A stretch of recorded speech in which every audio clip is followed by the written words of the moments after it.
এক মায়ের পেটের বড় ভাইয়ের কোপে হাসপাতালে মুমূর্ষু অবস্থায় ভর্তি হয়েছেন বোন রহিমা বেগম। শেরপুর শহরের কাজবা কাচারিপাড়া এলাকায় এ ঘটনা ঘটে। গত রোববার মধ্যরাতে জমি সংক্রান্ত বিরোধের জেরে শহীদুল ইসলাম শাহিন ছোট বোনের বাড়ি ভাঙচুর করে। এ সময় ঘর থেকে বের হতে অপারগতা জানায় রহিমা বেগম। তখন রহিমা বেগমের ছোট ভাই হাবিবুর রহমানের দায়ের কোপে আহত হয়ে এখন হাসপাতালে আছেন। এ ঘটনায় থানায় মামলা করেছে ভুক্তভোগী পরিবার। আমি 27 মাস ধরে ওই ঘরে আমি থাকি। থানা তাপস বাড়াইছি, লাভস মাধ্যমে কথাবার্তা বাজার ছড়া আপস মাধ্যমে কিছুই হয় না হইলে আমরা ওখানে আয় ঘরে শুয়েছি। আয় তো আমার ভাই দুইটা বোন আর ভাই বউ যাই হাইরে ঘর থেকে আমারে কান্নে ভাই হইরে আমারে বাজার না বাড়াইছি তার মাথায় করে দিছে। বান্ডেল থাকলে প্রতি সেনমানিতে টাকা বাঁচবে। বিকাশ সেনমানি বান্ডেল কিনে জিতুন প্রতি লেনদেনে। হাইরে আমার বাইকের মার জোর করছে অনেক, তো মাথা মুদ্রা করে দিছে ফেলাই দিছে।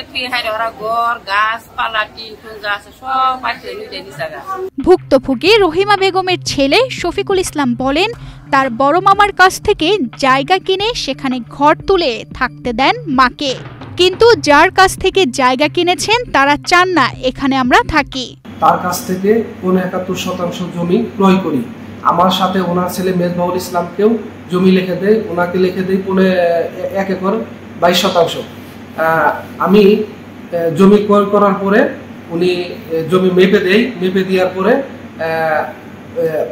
বিভিন্ন মামলা দিয়ে আমাকে হয়রানি করতেছে এবং হুমকি দিতেছে। এর আগেও আমি থানায় একটা জিডি করছি, জিডি করার পরে গাছপালা উঠাই ফেলছে, সব কিছু করছে এবং আমার বাড়ি ঘর সবকিছু বিদ্যুতের লাইন টাইন সবকিছু করা ছিল।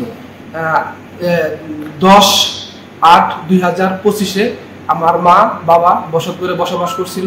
আমার মাকে এলোপ্যাথি কুপাইয়ে ঘর বাড়ি ভেঙে তছনছ করে দিছে।